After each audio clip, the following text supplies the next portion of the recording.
to discuss topic of ballast and sleepers. First, look at the ballast. Ballast is an important constituent of the conventional track system. Its importance has grown with increasing axle loads and train speeds. Ballast is a layer of crushed stone or other material which is placed between or under the sleepers and the formation for holding a track to line and surface.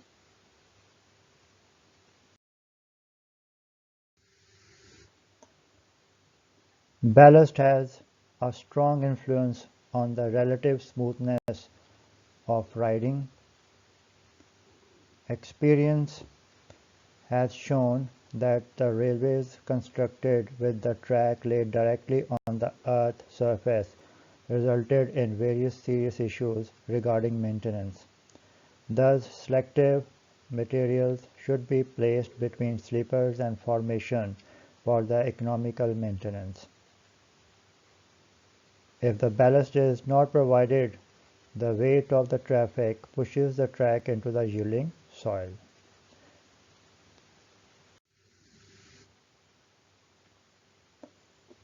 Functions of ballast. It distributes the load over a wider area of formation. It protects the top surface of the formation from erosion. It facilitates drainage. It impedes the growth of vegetation.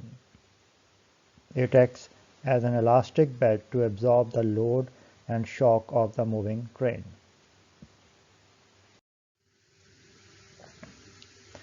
It provides a suitable foundation to the sleepers.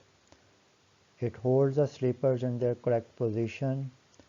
It provides an easy mean such that sleepers may be corrected to true grade line, that is the level of track. It provides longitudinal and lateral stability to track. Requirements of a good ballast. It should be hard, strong and durable. It should be angular. It should have good drainage properties. It should be non-porous. It should be stable under traffic loads. It should provide high frictional resistance to the movement of sleepers. It should be suitable for packing. It should be economical in cost.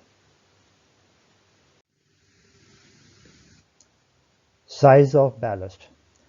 The size of the ballast used varies from 3 by 4 inches to 2.5 inches. Stones of larger sizes are not desirable and 2 inches as the maximum size is preferred. So look at that here, the word preferred is being used, as interlocking of stones of this size is better than the other. The best proportion is that varies from 3 by 4 inches to 2 inches with a reasonable proportion of intermediate sizes.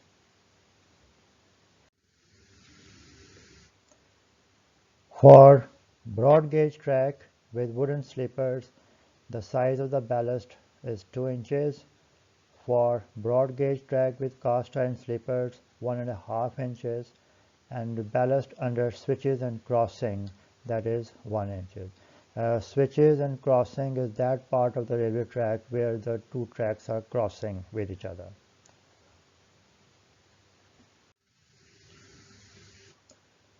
Factors influencing selection of ballast.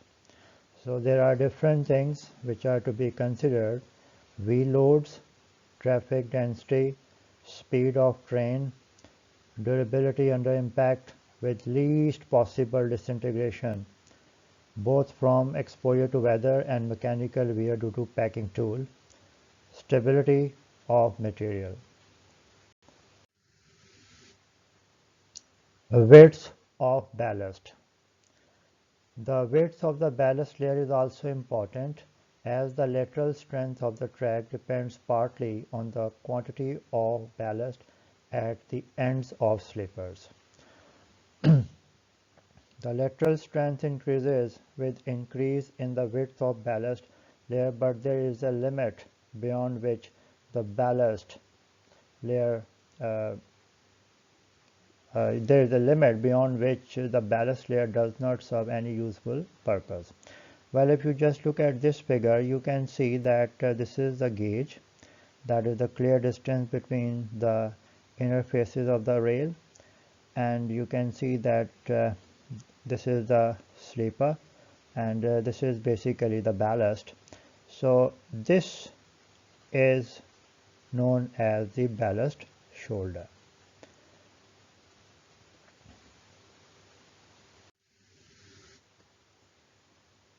The limit is from 15 to 17 inches from the end of the sleeper. The distance from shoulder to shoulder is 11 inches for broad gauge, 7 feet 6 inches for meter gauge, and 6 feet for narrow gauge. Now this is very important point, that experiments have shown that lateral strength of track chiefly depends upon the sleeper spacing and the value of grip they have in the ballast. Now let's talk about the depth of the ballast now. The depth of the ballast under the sleepers is an important factor in the load bearing capacity of the track. The thickness of the ballast under the sleeper bottom depends upon the traffic density, quality of the ballast, and the formation soil. On new tracks, ballast is usually laid in two layers. So this point must be noted, that on new tracks ballast is usually laid in two layers: bottom ballast or sub-ballast, and then at the top we are having the top ballast. Experiments have shown that the load carrying capacity of the track with 9 inches depth of ballast under the sleeper is 30% more than a track with 6 inches depth. So in Pakistan, the minimum depth of ballast required below sleeper is 12 to 13 inches for the main line, and for branch line it is 8 to 10 inches.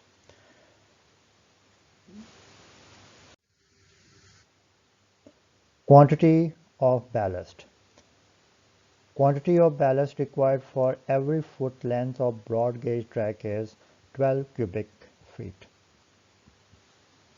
Quantity of ballast required for every foot length of meter gauge track is 8.25 cubic feet.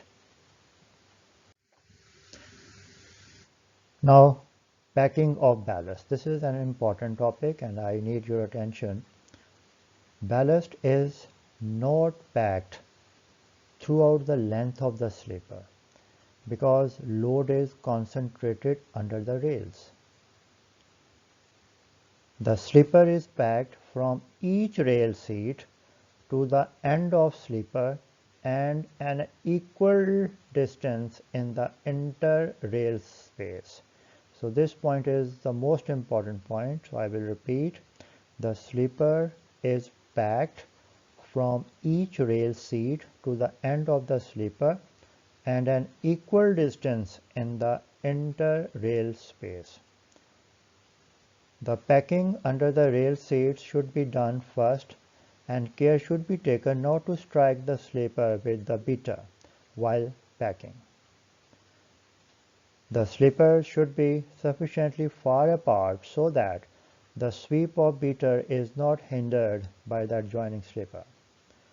On curves, the inner or lower rail should be leveled first, and then the outer rail should be given the correct super elevation.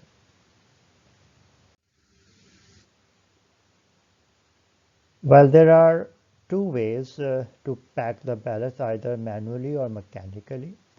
We can pack the ballast. So here you can see the mechanical packing of ballast. So we are having special arrangement for that. And if you just focus on this part,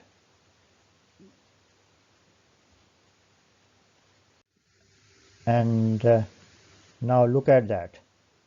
The ballast is being packed by using that device.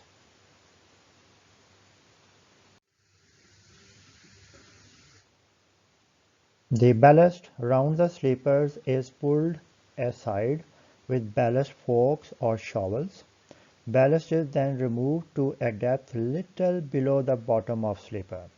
Ballast is then packed under the sleepers with the picked axes, special tools, having one heavy blunt end and known as beater, until the level of the rail is raised to the required height. One man can pack a sleeper, but when this is done, the sleeper is likely to have an uneven bearing. A better method is to position two men back to back on the same sleeper, one man in the inter-rail space and the other on the shoulder, and to make them pack diagonally under the rail seat. This is sometimes known as scissors packing. Now here you would find an interesting topic, boxing of ballast. Process of filling the ballast between the two rails and forming the shoulders at each end of the sleeper is called boxing of the ballast. I will repeat, process of filling the ballast between the two rails and forming the shoulders at each end of the sleeper is called boxing of the ballast. On completion of packing, the ballast which is scattered during packing is gathered and put back in order to restore the profile of the ballast layer. It is done by means of ballast forks, not with shovels, which results in earth and weeds from the formation being pulled up with the ballast and falling the ballast.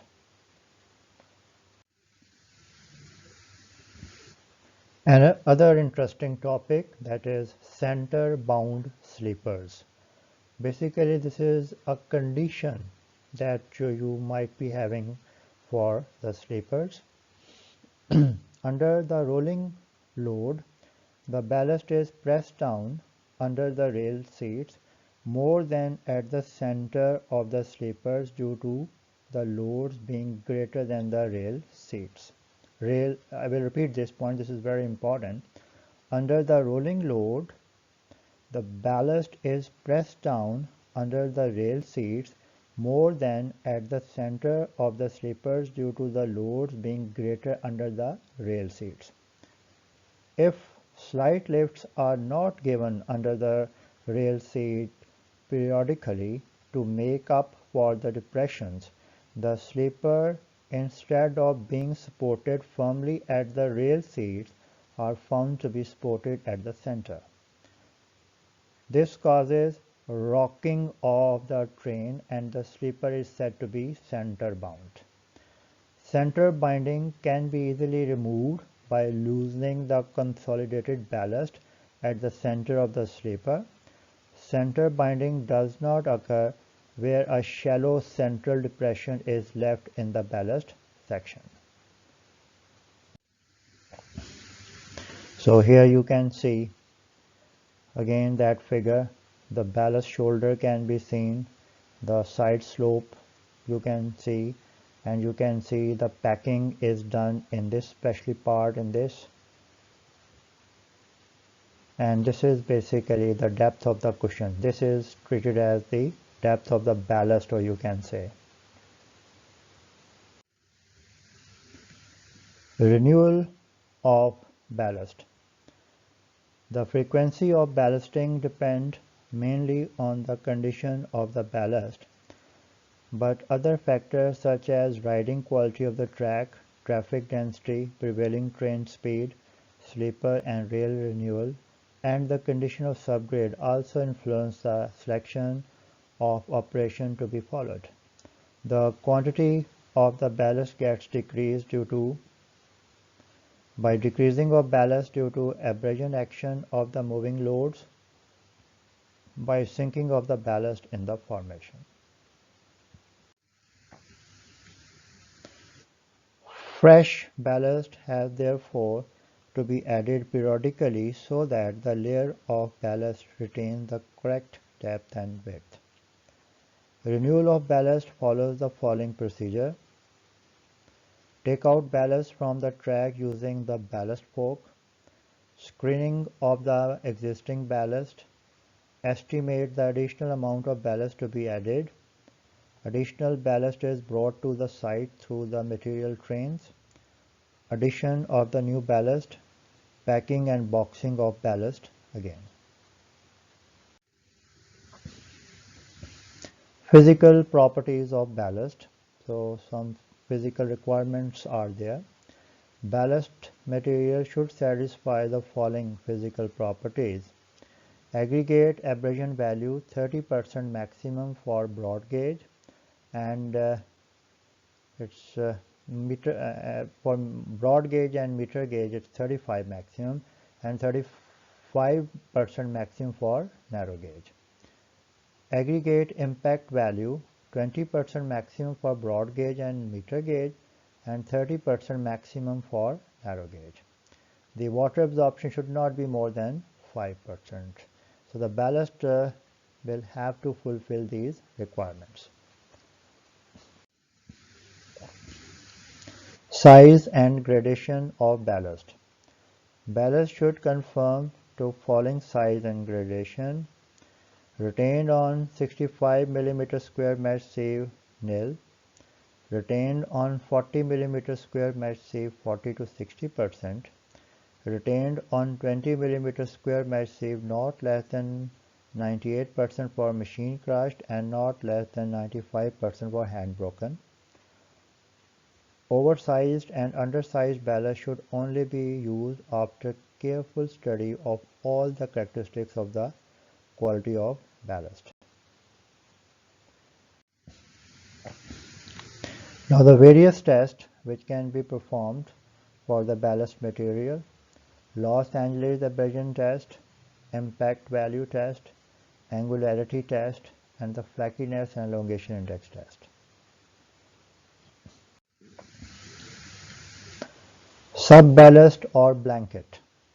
It is a layer of specified coarse-grained material interposed between the ballast and the formation. It serves the following objectives: to distribute the load on formation, reducing the subgrade stresses within the subgrade strength, to eliminate mud pumping, to control the seasonal moisture content variation in the subgrade. Cost of ballast. Cost of ballast depend upon the following factor: initial cost, that is at the source, distance from the source of supply to place where it is to be used, and the method of handling. Now, from this slide onward, you would find different types of ballast, and some information is provided for every type of the ballast. Here you can see the mud ballast,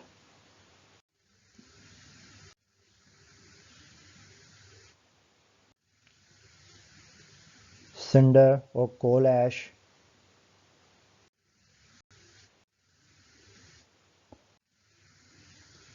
sand,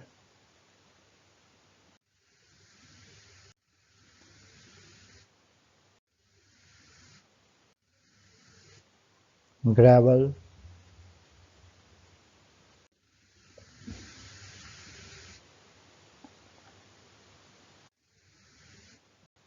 brick ballast, and the stone ballast. And I must say, the stone ballast, this is the best type of ballast available and is almost provided in all the important tracks. So you can see some detail, and here you can see the actual stone ballast which has been used on this track. And then you would find some information about the blast furnace ballast.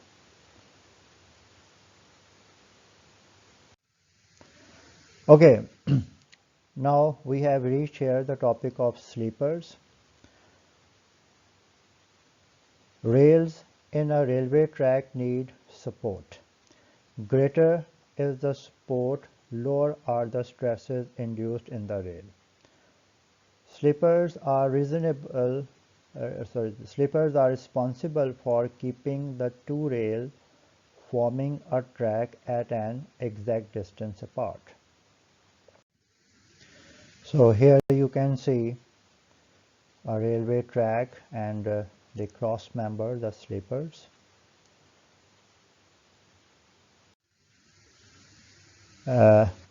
Another track you can see here, that is the sleeper. This is one type of the sleeper which has been provided over here. Functions of sleepers: distribute the load over wider area of the ballast, keep two rails of the railway track to correct gauge.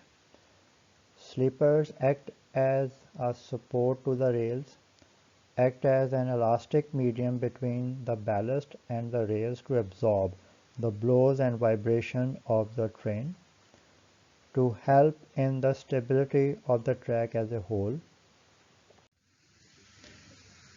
Now the various requirements for sleepers: it should last as long as possible in the ground, have sufficient compressive strength to resist rail pressure, have sufficient transverse strength to resist breakage by center binding, have hardness to resist rail abrasion, uh, have the spikes holding property to resist the tendency of the spikes to loosen owing to vibration. Basically, spikes are to be used in the case of wooden sleepers. Resist attack by white ants or vermin in the case of wooden sleepers. Sleepers should be cheap. Now, the types of sleepers: longitudinal sleepers, cross sleepers or transverse sleepers. Now we are not using the longitudinal sleeper anymore. Longitudinal sleepers originally consisted of slabs of stone or pieces of timber laid under the rails longitudinally. The cross pieces were provided at intervals to maintain correct gauge of the track. So if you are having the sleepers in this fashion longitudinally, so those would be treated as the longitudinal sleeper. So actually in this figure you can see that we are having the cross sleepers.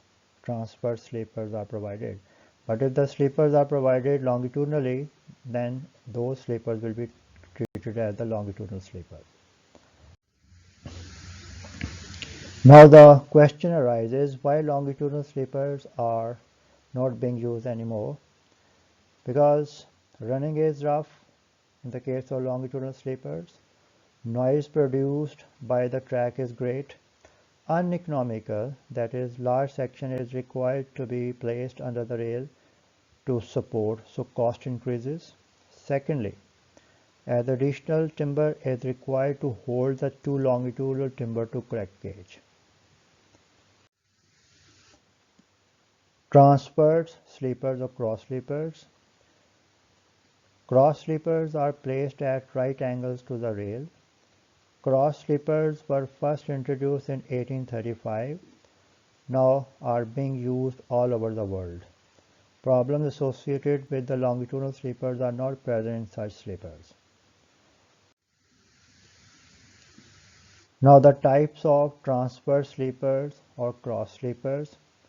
Now in the following slide you would find the information regarding the wooden sleeper, steel sleeper, cast iron sleeper, concrete sleeper and the composite sleeper. So you can go through these slides yourself to develop the feel about these different types of sleepers. So first you would find the information about the wooden sleepers.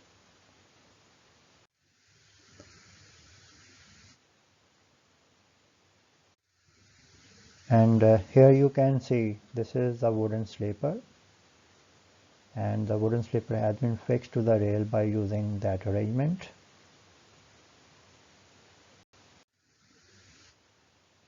Laying of wooden sleepers, some information is given on the slide. Then you would find something about the seasoning of wooden sleepers, care of wooden sleepers. So sometimes just to protect the splitting of the end of the wooden sleeper, we can use special wires. And you can see at the joint the wooden sleepers are placed closely.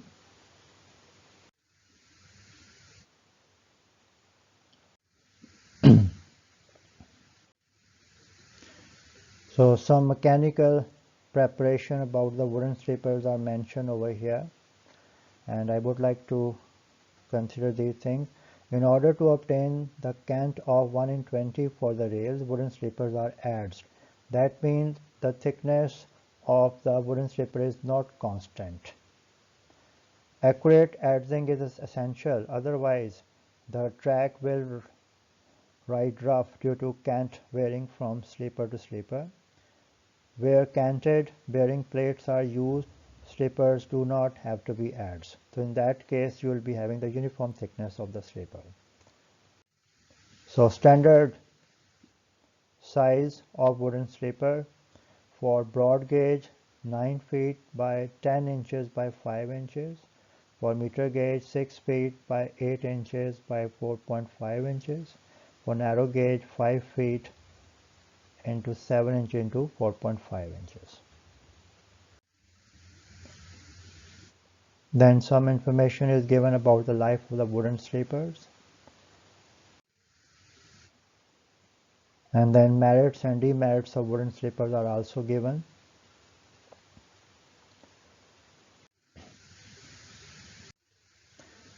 Then come the steel sleepers. Steel sleepers are in the form of shallow inverted trough or channels with special fittings to hold the foot of the railway sleepers. So look at that. This is the steel sleeper,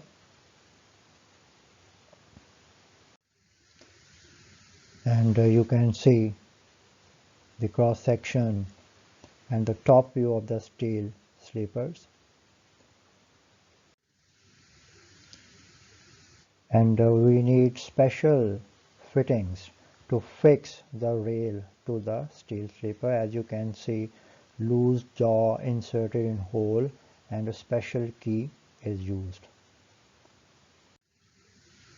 And here another arrangement to fix the rail to the steel sleepers, and this arrangement is called as the pressed up lugs and keys arrangement.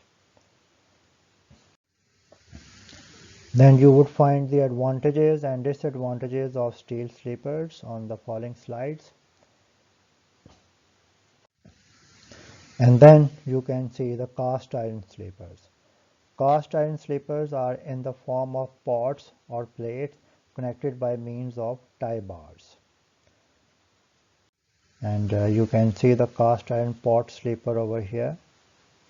It is like that, and look at that, the fittings which are being used to fix the rail to that cast iron sleeper.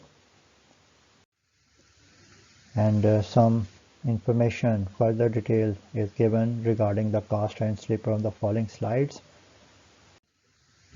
And here you can see the cast iron plate type sleeper, this one and this one, and the both have been connected to the tie bar.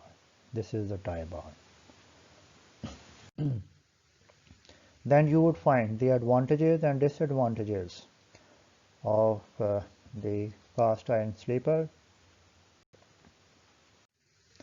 And then comes the concrete sleeper.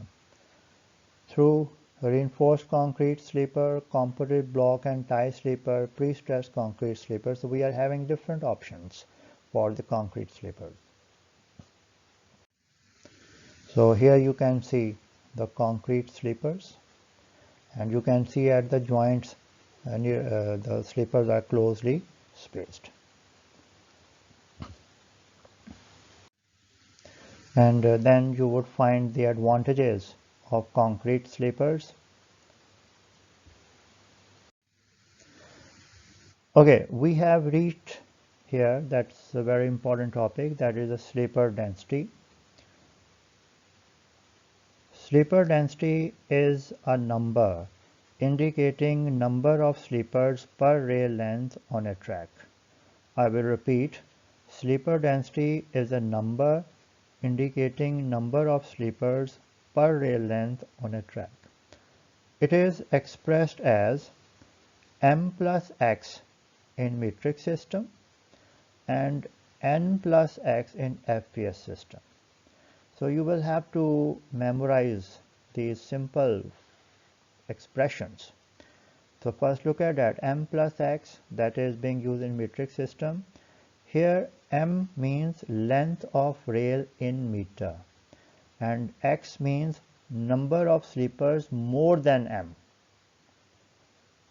As far as this expression is concerned, n plus x, which is being used in FPS system, n means number of yards per rail length and x is equal to the number of sleepers more than n.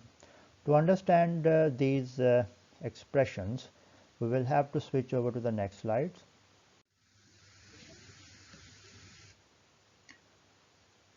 Let a rail is n yards long and sleepers are provided after every yard. Then sleeper density is n over 1, that is n. If the sleepers are spaced closer than 1 yard, then sleeper density is n plus x, where n equal to the number of yards in one rail length and x is equal to the number of sleepers more than n.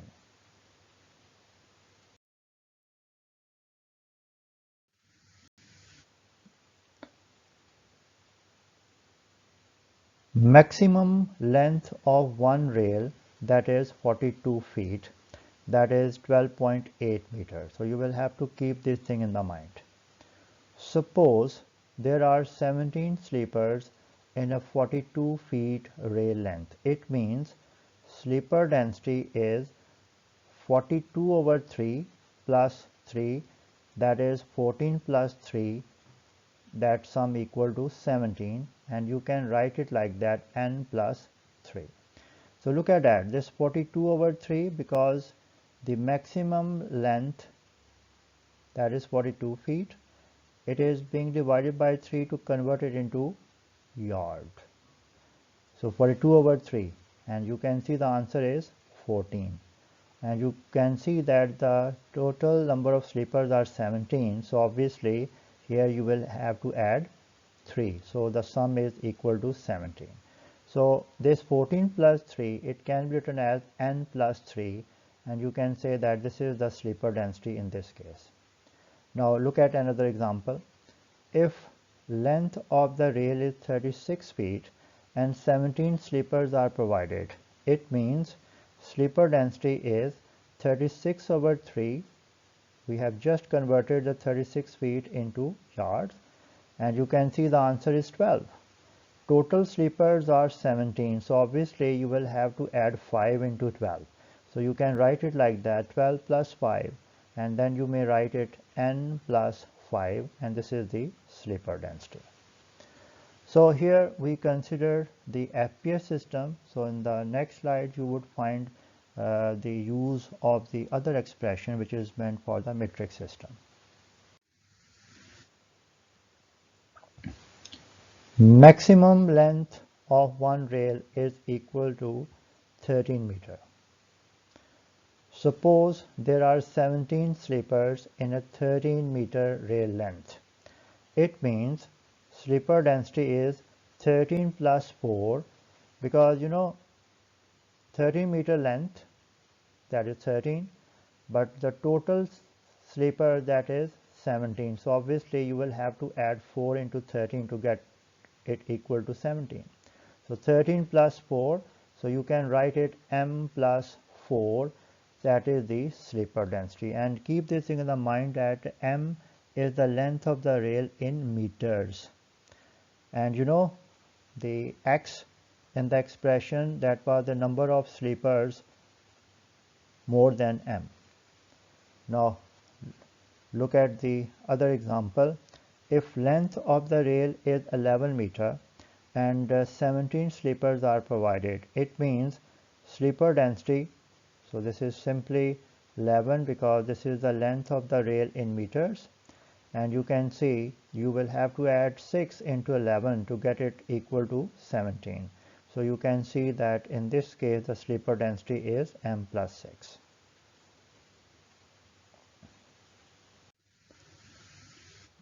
Now some important points are mentioned regarding the sleeper density over here, and I need your attention.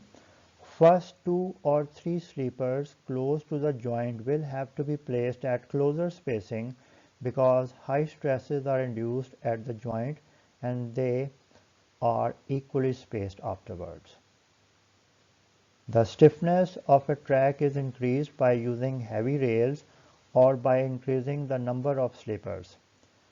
Adoption of one or other of the methods depends on the comparative cost of rails and sleepers. This point is very important. In Pakistan, sleeper density varies from n plus 3 to n plus 6. So I will repeat. In Pakistan, sleeper density varies from n plus 3 to n plus 6.